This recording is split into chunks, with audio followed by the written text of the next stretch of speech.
खुदावन के अजीम नाम में आप सबकी सलामती हो। दाऊद बादशाह अगरचे 17 साल का एक लड़का ही था, तो भी उसने जाति जूलियत को, जो इतना बड़ा सूरमा था, मार गिराया। क्यों?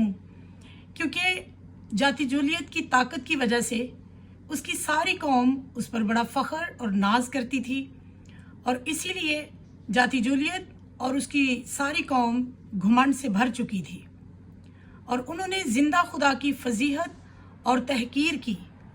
और बाइबल मुक़द्दस हमें फरमाती है कि घुमंड खुदा को पसंद नहीं, बल्कि खुदा घुमंड करने वाले का पीछा करता है और उसे फेल और पसपा कर देता है।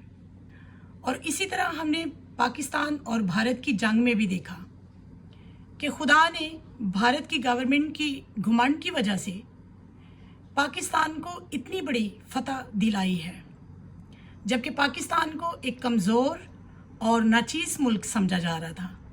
तो याद रखें, जब भी कोई इंसान ऐसा काम करता है जो खुदा को पसंद है, तो यकीनन खुदा उसके साथ होता है। और पाकिस्तान की हुकूमत ने जब कामरान भाई को आगे भेजा, तो खुदा ने अपने फरिश्तों को भेजकर एक ऐसी बड़ी फतह कराई है जिसकी एग्जाम्पल आज पूरी दुनिया में रकम हो चुकी है। God bless you all.